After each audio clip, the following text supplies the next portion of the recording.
At the top of the urban agenda for 1997 is the mayoral race. I'm David R. Jones, President and Chief Executive Officer of the Community Service Society, and your host today. From now until November 4th, the news will be dominated by political claims from the reigning mayor and counterclaims by the various contenders. But it remains the job of voters to cut through campaign rhetoric and choose who can best lead the city for the following 4 years. Let's look at the race with two astute political observers and commentators. Gerson Barrero, a columnist for El Diario La Prensa, the leading Spanish language daily, and Uhtred Lede, a WBAI talk show host and former newspaper editor. Well, is New York's Mayor Giuliani's strategy of ignoring the poor and minorities going to work? Yes, very much so. I believe the mayor is a very strong contender for re-election. He has pandered to the basest instincts of New Yorkers, and it's working, believe it or not. I don't know what that says about New Yorkers, but I suspect that the core constituency that elected him has grown because he has been able to document certain victories that other mayors had not been able to in a very short time. But more than that, he's been very good at muzzling the press in New York. They've become extensions of his public relations effort, and he enjoys a very large profile right now in the city of New York and beyond it as well. He's been very good at it. Well, I agree with everything you just said. I can say that besides, I think that one main problem is the press. You're right, really correct that. I mean, the press, you know, sort of shapes what the people are receiving, besides the fact that they see him from his bully pulpit on a daily basis. And this mayor has been very active. I mean, you go back to the time of Ed Koch, it seems like he has no other life. Right. He's just, you know, a mayor 24 hours a day. And how do you compete with that? Which is the problem that the Democratic challengers, if you will, are facing. They're facing a major problem in coming up with an alternative government that will challenge what Rudy Giuliani has already sold to New Yorkers over the past 3 years, and he's going to continue to sell right now. So you have a really, really tough candidate, incumbent, and as it is, you know, incumbents are very hard to defeat, and this mayor seems to be insurmountable, really. What do you think, both of you, what issues, however, will be obviously on the minds of voters that will be well, he's shaping that. He's one issue is crime. He comes up with crime, and crime, he will take us to our graves with crime if you allow him. And I think that that's another problem, that not only has the press been negligent in doing that, and allowing him to come up with those figures. There hasn't been, I can't recall a mayor, maybe you can correct me, that ran on a platform of fighting crime. That's not what we elect the mayor for. Right. There are other things that the mayor can be judged on, but certainly not on crime issues. So he's redefined what the mayoralty is all about. And then the other persons that we have that are supposedly interested in dethroning him have not taken up the issue that, yes, well, crime has, and everybody's applauding, has gone down. Right. And everybody's applauding. Now, let's take a look at what the CCRB complaints have come up with and the manipulation of those figures and everything that it's meant. At what price have we paid the reduction of crime in terms of our communities, communities of color in this city, and poor folks in this city? And nobody has challenged him on that. And I think that everybody's, you know, he feeds it so hard, and the press eats it up so well that they just spoon feed it to the rest of New York, and we're buying it. Well, Uhtred, you know this. I mean, clearly the press isn't particularly reflective of the majority population of the city of New York in terms of African American and Latinos. Is he playing basically to his own audience? No, it's a very interesting thing in that the press itself, or the media itself, has long been an extension of the wishes of the elite in the city. So it's very hard to distinguish where journalism ends and elitism begins. Right. It never used to be this way, even under Koch or as recently as Dinkins, but there has been a dramatic transformation in the city with regard to the attitudes of media toward covering issues of the day, crime being one. And so the average New Yorker has no sense of what, quote, issues are, and they should be. It's not what the issues will be, but what the issues should be. The issues should be the fact that this economy has become constricted. It has been flatlining for a long time. We have the corporate giveaways, tax credits going crazy to corporate sector. We have the undue influence of the real estate business in the city of New York. We have an education system that has just about ceased to be relevant to the lives of New York children. We have a number of issues: healthcare, delivery services to the poor, and so forth. Even things as basic as transportation. People can't get out of their neighborhoods to get to work and to get back home. So the issues have been totally overhauled and redefined, and New Yorkers are coping with a reality that Noam Chomsky says it has been manufactured, and their consent also is being manufactured. Well, how do you break this thing open? How do you start having these discussions with minority communities, with the majority, with now non-minority communities? How do you start opening these issues? Well, clearly, if you're not, the communities ourselves, or the communities that the poor communities in the city are not going to define those issues. It's the candidates, the so-called wannabes, that will have to redefine that. And right now, I don't see Ruth Messenger, Fernando Ferrer, Sal Albanese, or Al Sharpton really coming out with the kind of agenda that needs to be out there to deal with all the issues that you said, but also education, which is a prime issue of concern in the city, especially given the certain reforms that are about to take place and have begun a process that began last year with Chancellor Crew in charge. I think that we have to take a serious look at education, which impacts on a broad spectrum of people across the city, and we're not really looking at that campaign, the reform that it's going to mean in terms of the control of community school boards. And I mean, we know what school boards are all about, but there's still a parental right to have a say in the education of their children that is not being addressed. I mean, everybody talks about reform. There's nothing that really been defined. And certainly this mayor is not going to help it, because everything that he did, his backpedaling on the whole question of getting control of the Board of Education, was as a result of him seeing 1997, and he didn't want this issue to be on his back or be something that was brought up. Let's get into another part of the political landscape that's always sort of been a standard in the Democratic Party and in other races, which is the union movement in New York.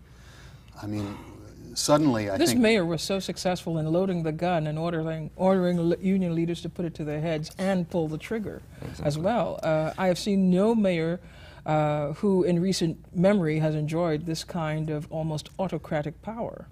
Well, it's also interesting because obviously under the new work experience program under welfare, there isn't going to be a municipal union movement at the rate we're going. I mean, the projection that the mayor had were for 120,000 people working off their grants for welfare. There are only 350,000 people in the municipal workforce.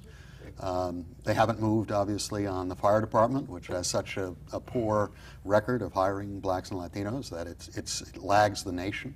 There's nothing moving. Well, when you refer to, you know, the activism that needs to come from our communities, there's a sector that has been, I'm totally disappointed in the labor movement. Of people such as Dennis Rivera, I personally can't understand what he's waiting for. Dennis was so active in 1989, 1993. Where the hell is Dennis Rivera? He's not there. I mean, 1199 has a lot of force, a very active unit, hasn't done it. Stanley Hill, he's just taken, you know, he's gone the route that the mayor, as you said, he's just, hey, whatever you want, you're going to get, Rudy. So it's disappointing. So when you talk... UFT, well, the UFT, I think, you know, I think that they'll, you know, it's a matter of just squeezing them the right way, and they'll play along with anyone. I mean, really.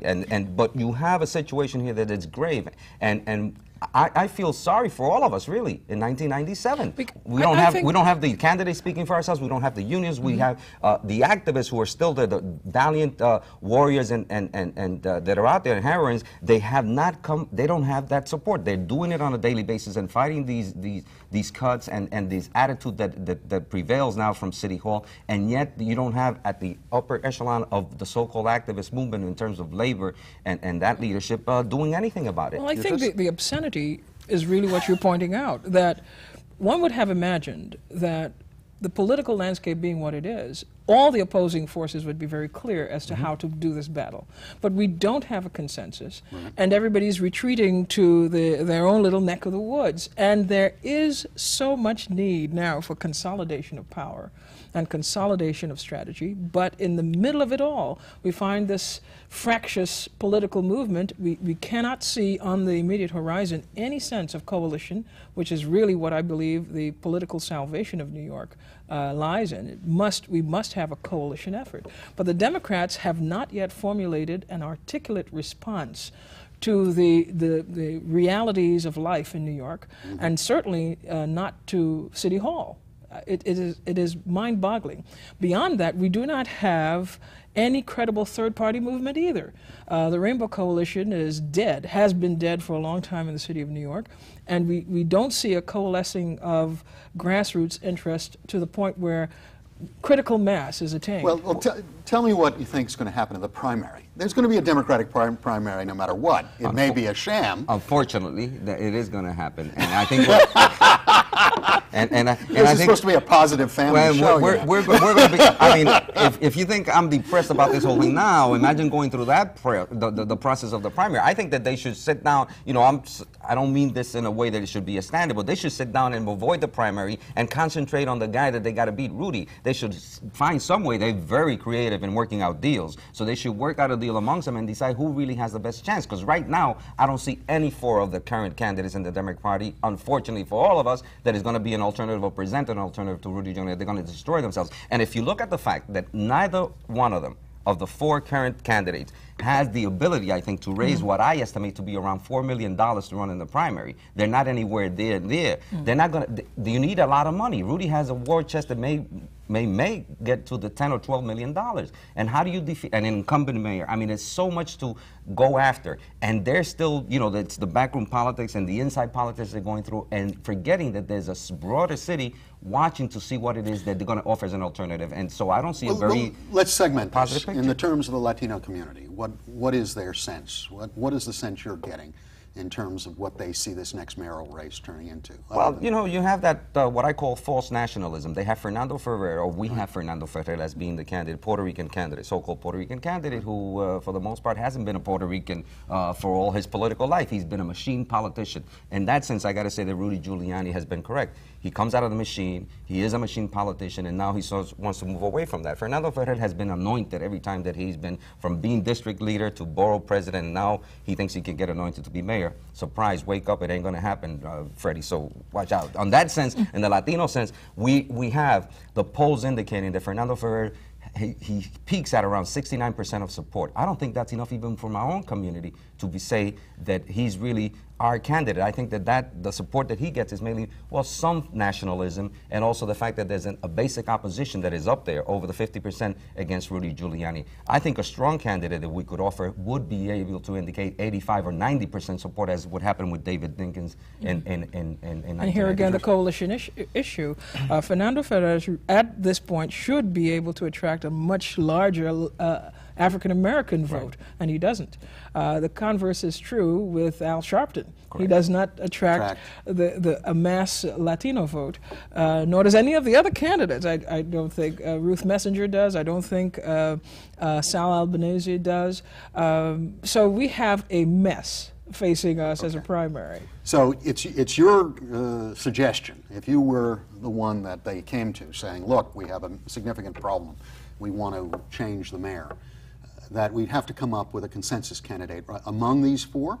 Among these four, because I don't think that all the rest of the other candidates, they're all chicken. They said, we're running for the hills. They saw the boogeyman coming. 1997, you know, these was Mark Green, Alan Hevesy, and even Bill Bratton. They said, wait a minute, we got, you know, it's 97 is going to be Bratton the boom. Was only just well, he might be a joke, but yeah. I mean, there was, you know, the polls didn't lie. There was something that egged them on. The point is, Geraldine Ferraro, Chuck Schumer, who I thought, Carl McCall. Everybody said, let's run for the hills. We're not going to touch this guy. So I think that we have a situation here. Look, I don't know what we're going to do. I think that they should come up with a consensus candidate, avoid the primary, and concentrate on Rudy Giuliani if they really want to defeat him. Mm-hmm. If not, we're just going to have an exercise here of everybody talking ad nauseum about silly things, because they're going to be getting to the inside political debate of, you know, on little items and forgetting the broader picture. And meanwhile, Rudy Giuliani is just going to be sitting back and, you know, twiddling his thumb, waiting for it that he's going to defeat. He's going to defeat him because they really don't have a clear sense of it. I'm sorry, but I don't care about the 5-to-1 margin of Democrats. I think that people are here. Rudy has sold a lot of people on this false notion that we're supposed to be safer, which I still don't believe. Well, he's also sold them on the false notion that ideology doesn't matter, that he is a man of many ideologies, like Jacob, a man of many coats, or a coat of many colors, whatever. And he's got the New York Post acting, you know, for his official paper. It's the mayor's paper, and that's playing to his audience. And a lot of the media is looking, hopefully now with Pete Hamill at the Daily News, but you know, my sense is that people are tired of all the politicians, and the warped irony here is that Rudy Giuliani, in a way, is a breath of fresh air, believe it or not. They think that this guy he's a new political animal, and let's get to know him better. They're tired of the old faces coming up with the same traditional promises and letting them down in the same traditional ways. Here's a guy who's doing something different and making the best of it. Whatever you want to think about Rudy Giuliani, and there's a lot to think about Rudy Giuliani, he is a good study in an effective politician who understands the nature of politics and how to do it. It is irritating that he's succeeding as much as he is, but he is a good study in what politicians do. I guess, obviously, he's also been taking quite a bit out of the minority community. I mean, he's basically destabilized the presence of African Americans and Latinos in the workforce for the first time. We're seeing numbers of workforce participation for our communities that are dropping below that of Wagner. I mean, now we're going back generations. But you're pointing to the union issue again. Clearly. They're in DC 37 right. and they're in 1199 for the most part. But clearly the schools issue, again, of a deteriorating school system that's not educating minority children at an incredible rate. But I'll tell you, in the Latino community, people will turn around and say, how much better did we do under Dinkins or Koch? And they'll say, well, you know, the issue is that a few people get appointed, because right now I have some people that I'm talking to who are trying to convince me to do a column on how good the mayor has been. He's did more than both Dinkins and Koch in appointments. And the numbers don't tell the full story, because his numbers are almost at par, and I think in some cases, if you really study it, he might have surpassed the Dinkins appointments, but it doesn't matter. It doesn't matter, because it's still not reaching, you know, it's the guys not at the reaching bottom. the streets. When you look at the numbers in terms of the workforce, that's what you got to look at. And so that you have these appointments, these political hacks that I call them, and they'll come in from one administration to the next, but that's not really addressing the issue which you're so rightfully stating right now, which is the issue of what our communities, the people that need those jobs, those basic jobs, are not there. And he's shrinking that market that they can gain access to. Taking it as a given that this is going to be unlikely to change, what would advocates and others, what should we be focusing on in terms of the issues of this mayoral campaign? I think certainly redefining the issues and making sure that they get maximum attention, and secondly, building critical mass around those issues. I mean, if two people connected to the 91,000 children who do not yet have a classroom in the city showed up at City Hall tomorrow, I mean, you have 182,000 people showing up. I mean, that's what we're talking about, the enormity of the issue. But we need people to redefine the issues.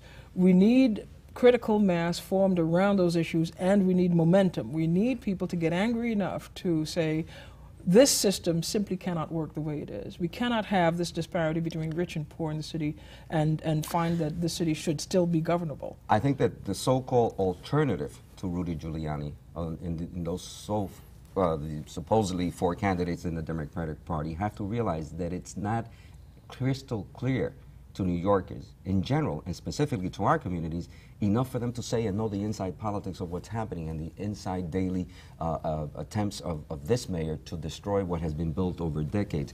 But they have to really zero in on what it is that, as you suggest, redefining the issues and saying this is why this mayor is not good for us, and being specific so that you can then have that kind of groundswell support and activism that's needed to be able to turn this around. Because even though if this is a Democratic loss, there's obviously, with term limits, this becomes an immediate race towards the next election in 2001, immediately, and also the shape of what the next Giuliani administration is going to be as he tries to get another job. But the change cannot occur in the vacuum that we have now, and we have a vacuum of leadership. The 91,000 kids don't have a classroom to go to at precisely the moment that the city council overwhelmingly is governed by blacks and Latinos. Yes. So we have to reconcile the disparity here. From my own perspective, watching on the Health and Hospitals Corporation Board, I've watched basically parts of the health system being dismantled with the privatization to firms that have no track record, the selling off of pieces of the safety net in health care for poor people, which basically has gone as a free ride.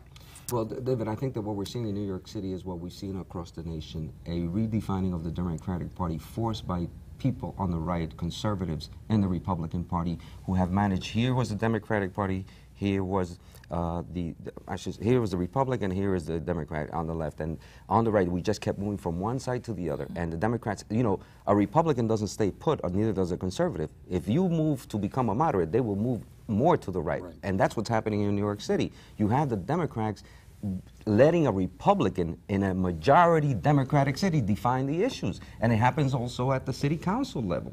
So with Peter Vallone and not taking on the, you know, I was amazed at his State of the City speech, in which he just basically, what he did last year, he should have done this year, but he's protecting his political future, and he's playing to his own constituency, and he's saying things that that in fact play to Rudy Giuliani's attempts to continue to do what he's been doing in the past 3 years. So I think that, you know, if we have that, if we continue with that kind of political accommodation, if they perceive that that's what the masses want and that Rudy's right, then we're not going to go anywhere. We're going to have. But I still don't want to give too much power to Giuliani. I think he looms a little too large for me. I think all of this is occurring at a time that the political party, the Democratic Party, and other parties are in total disarray. Right. We have not seen the party take seriously the issue, for example, of registration. We have not seen the party take on the political structure in Albany as it should have. I mean, we still had this situation of 3 guys sitting down in a room and coming up with a budget, the same way it has happened on a Democratic governor, has happened under and none of them being Republican from our communities. So we have a concomitant tragedy here. We have the rise of this new entity, this new ideological animal, Rudy Giuliani, who doesn't fit either the Republican style nor the conservative, nor he's everything and nothing all at the same time. He's a very amorphous guy. And we have a Democratic Party that has no identity or presence, and we have no third party. Okay, I don't want my audience weeping here. How do you start rebuilding this thing? And that's what I'm going into the voting booth right but now. there's no point. I mean, like my mother said, you know, when fight, now and I've go to stated the the problem. streets. I mean, How do you really. start? I mean, we've been through worse times for People our people are embarrassed than about this. the idea of getting into the street and getting really serious and obsessive about interests. People have, I sense, a kind of discomfort about it. And that is precisely where our salvation is. We've got to fight. Well, the people will ultimately force us out. I mean, the question is how long the suffering will continue before new alliances begin to But emerge. suffering is in. Exactly. The political, that's How much suffering do we need? I mean, the political You know? structure is doing really well with the idea of making people suffer. Exactly. It is gaining them larger profiles. They're looking more and more, quote, responsible, unquote, and they are pandering to these But the instincts. suffering is linked to, you know, this is like in the schoolyard when I was in Bedford-Stuyvesant. There was always the kid with the tape on his glasses who the bully used to pick on. I mean, they're doing the same run here. I mean, you pick a welfare mother or someone on home relief, or of course they can't fight back. Unfortunately. But now it's going to obviously hit other constituencies now, inevitably. If we start undermining the healthcare system, it's not going to stop for home relief. But the other constituencies, and we speaking here in code, I'd say there has been a retreat of the progressive white community from these issues. Yeah, they don't there wanna deal used to with it. be a kind of allegiance to things that deal with humanity and justice and so forth, and they got comfortable. And they are resting in that comfort But what about zone. our own middle-class Black and Latino community, who have... 3 of them, the 3 that you know. Oh, no, yeah, 3 that... There are a lot. You know, there are a lot in They're both. there. There are a lot in both communities, but they're too comfortable to do anything. They've grown, you know, very comfortable in being the way they are, and they're not going to rock the boat. We know that. We've been through that experience. We've seen it. You know, they forget. I know they're taking care of kids. You know, they've hit their middle 40s, or you know, well, I got to raise my child. I got to send my school to this private school. You know, so you have all of that, and you have the drain on their own lives, and they want to protect the little that they have. So they forget that that little that they have is right now being threatened because you are tearing away at the base from where you came from. And that happens in both the Black and Latino communities. Absolutely. It is clear on that. And we have those people being too comfortable. Now, those that have remained that are activists, they're not being listened to. They continue to do the work. At least this is my experience in the Latino community. I see activists doing it. I've seen it doing the bias case. You take a look at the bias case in terms of police brutality. Do you see any? It's a shame that not one of the four mayoral candidates has Even really touched it. taken an issue like the bias case, which is clear to every community Well, in the Sharpton city. has. Well, It's he a- has, and I give Sharpton, credit to yeah. Reverend Shelton, and he was there from the beginning. Right. But when you have the borough president of the Bronx, Fernando Ferrer, on the day that the Mm-hmm. Ligoti verdict was coming down, leaving to some kind of important meeting down in Manhattan and not staying with the family there. I mean, that tells you he doesn't want to be associated with that, even though it was an issue that was clear to all communities, not Well, only I communities have- of color. I could That- offer a that little bit of Ligoti, hope. you know, that. Well, Yeah, I'm getting a little. Do that, please, because I have a gun ready for the voting so I can shoot myself. I got other generations No, who are I think there is waiting on hope. us. There are pockets of resistance that are scoring, I think, major victories, except that they're unreported. Right. Places like Williamsburg, where we see communities really coalescing and coming to terms with critical issues, housing there being one, environmental racism being another. So you see in tenants organizations and block organizations, they're small right And the now, reaction to the but they're bias working. case. But The I would reaction argue, to- but I would argue, Utris, and I would argue that that's been occurring under any administration. And I think that those people are so committed to that they will Right. continue to that. But that's where the leadership is. But that's how we have to- That is correct. But the leadership, that's not the leadership that's going to face a Rudy Giuliani and have to defeat him. And what I'm worried about is these four people that we have up here, supposedly the political leadership that's going to challenge this bully in City Hall, not being able to articulate an alternative to this man. And not even, I mean, they can't even talk to us, never mind the rest of the city. Well, I think we're going to have to force, obviously, some discussions as we go ahead, and that's part of the responsibility of progressives. and I think others. I'm looking at a mayoral candidate right here, wouldn't you say? Well, maybe we can have that's not convince fair. David Jones. Yeah, Well, no, I think You sound like a mayoral That's right. candidate. no. There is, you know, you take a look at the the very serious issue of health, which affects Yeah. everyone Yes. across the city, and you know how it's been dealt with. Roughshod. The City Hall has been able to run roughshod in this whole thing, and Oh, has been able. housing. housing. The housing situation in New York housing is stock. unbelievable. The Education, promise all of the jobs, education. the promise of jobs from, Right. remember Rudy Giuliani, I'm going to bring back the private sector jobs. Well, the projections right now, that's not Oh, it's going to gonna occur. drop like a- It's like not a going to stone. occur. And this guy's getting away with murder. I go back again to the press, the media, and letting them get away with this whole Well- thing, which I think the media has to take advantage. And you know, there is no simple solution to this. I think that they all have to roll up their sleeves and be able to come up and articulate I this think and there has to present be a it. sense that there have been obviously worse times. I hate to go historically on this. When my father came back from the war, he went up to the Democratic Club and asked to join as a member. And for asking to join, they threw him down flights of stairs. That was just asking. So there have been obviously times, I think the difficulty I'm having is I didn't expect to be rolled back this far, to have to use analogies to my father's time and my grandfather's time. Scary. But it doesn't mean that people's resistance and willingness to fight is gone away.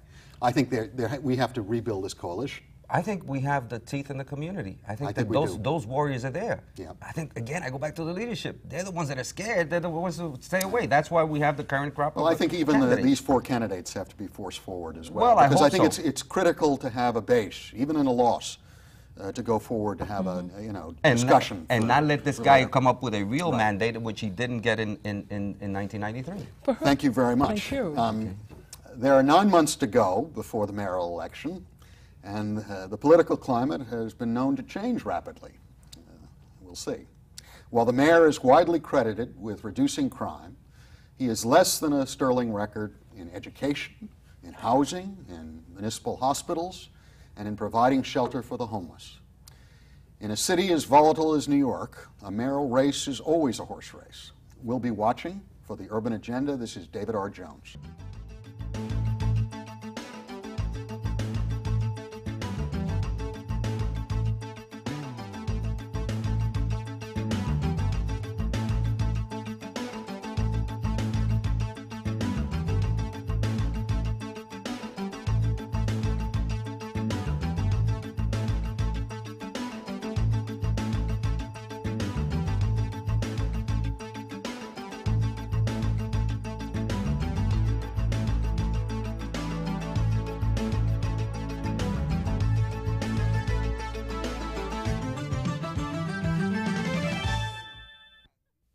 To comment on the Urban Agenda or for more information on CSS, contact Community Service Society of New York, 105 East 22nd Street, New York, New York 10010.